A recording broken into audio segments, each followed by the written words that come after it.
action. Right. So I think that in order for me to actually begin where I'm holding and how I am where I am today, it actually needs to start with the story that I heard of the Lubavitcher Rebbe recently.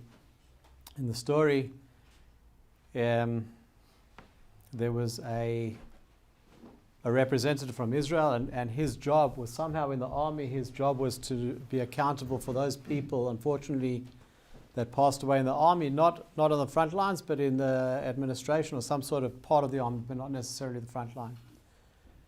And he had a chiddush, so he went past the Rebbe, and the Rebbe asked him, how many people passed away that you were in charge of this year? And he thought about it for a minute, and he said 70.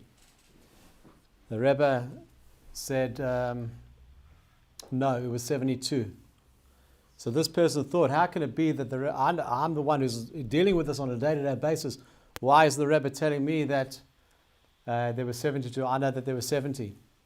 So the Rebbe, he went back to Israel and he thought about it, and it actually worked out that there were two people that he had, and he realized that actually the Rebbe was right. The next time he went past the Rebbe, he asked the Rebbe, how is it that you knew that there were 72 and I'm the one who's dealing with this on a daily basis, and I thought there were 70? The Rebbe said that every neshama that comes in and out of this world comes through my office.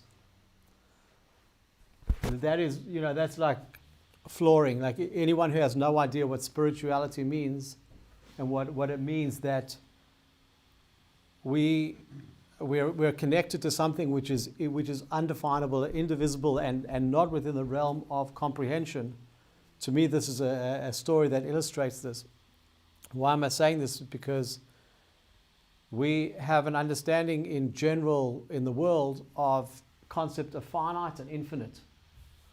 And people mistakenly think that infinite is something which is beyond and something we can't understand. But infinite itself, the idea of infinity, is limited by the fact that it's not finite.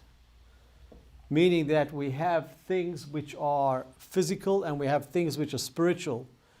We have finite and we have infinite, and then we have an overarching energy which is able to have both of these things contained within it. We call this the Ein Sof.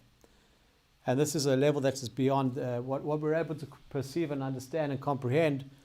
There is obviously much that we can't do. So why this particular story, why this particular idea, is because the Rebbe, if I'm not mistaken, in 1981, came out that for this generation, for Dor Shvi, we should learn Rambam.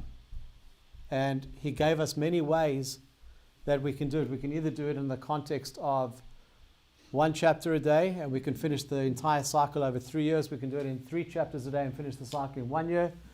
Or we can do mitzvahs and do mitzvahs every day and finish that cycle every year. This we're talking about the Lubavitcher Rebbe. This is the person this is the Rebbe whose neshamas come in and out of this world through his office. If he says that this is what we can, not only what we can do, but that what we should be doing, then how could it be upon any of us to potentially say, not for me? I'm busy or whatever, whatever we good excuse to say. How did I get into Rambam? It was when I was living in Sydney, so it's more than 6 years ago. I don't remember. It was either 7, 8, 9, I don't know.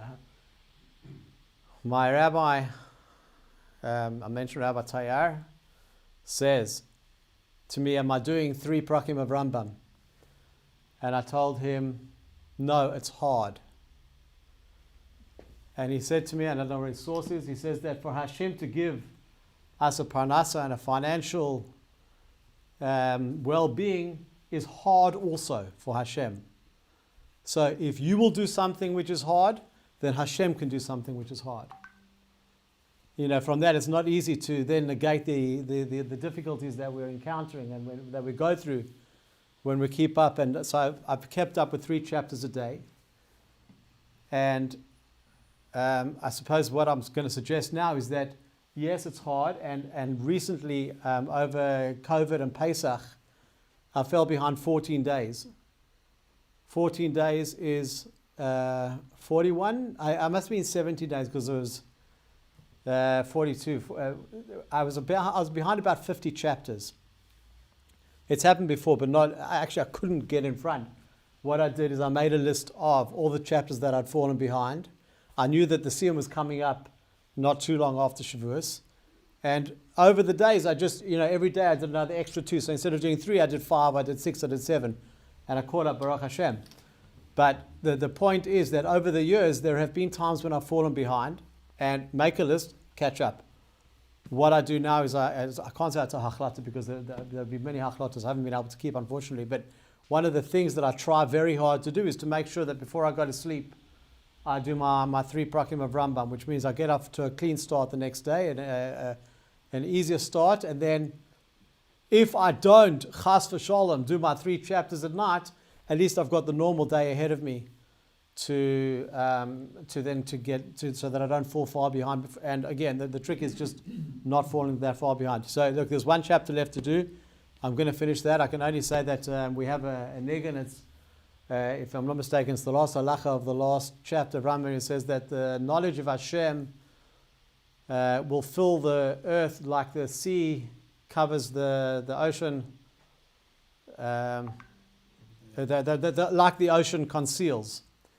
We have something which is beyond us, which is impossible for the human who is limited in brain capacity and limited in everything created and limited in everything that is, everything that we can possibly. And then there's a world which can't even be defined by worlds. We need to tap into that, and we can do that by doing our chitas, by doing our Rambam. And when we tap into spirituality, we see the world differently to how we ever saw it before.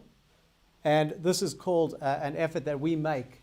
And when we make an effort down here, we receive from Hashem an effort that comes from above. And the blessings that we get from above are ein aruch. They are not comparable to possibly whatever efforts we can put in. So I can encourage everybody that the Lubavitcher Rebbe, when he said we should all learn Rambam every day, it's not a cute thing to do. This is serious. This is life-changing and life-supporting. So with that, I give everyone a bracha that they should do more than what they've done until now. And we should all be zeicher to the coming of Mashiach, which is the last 2 chapters of Rambam, and it should be tonight. And we should go not fasting, but feasting to Yerushalayim, the Beis HaMikdash. B'marav Yamein tonight. I'll read the last halacha. I'll read the last halacha if I can find it quickly. You comfortable? Yeah.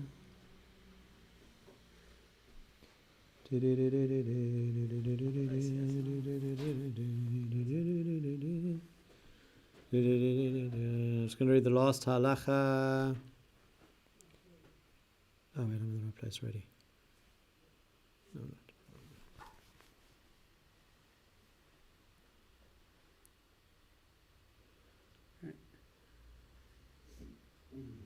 The last halacha is chapter 12 of the Kings and their Wars. And chapter 12 has 5 halachas in it. And he says here that in that era, talking about the era of Mashiach, there will be neither famine or war, envy or competition, for good will flow in abundance and all the delights will be freely available as dust. The occupation of the entire world will be solely to know God. Therefore, the Jews will be great sages and know the hidden matters, grasping the knowledge of their Creator according to the full extent of human potential. As Isaiah says, the world will be filled with the knowledge of God as the waters cover the ocean bed. This completes Hilchos Melachim and the entire text. Blessed be he who spoke and the world came into being as a whole with all its particulars. This concludes the 14th book, the book of Judges. It contains 5 halachas and 81 chapters.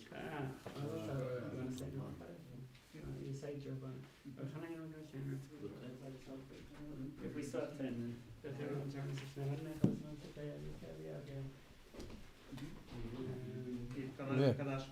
Amen. Amen.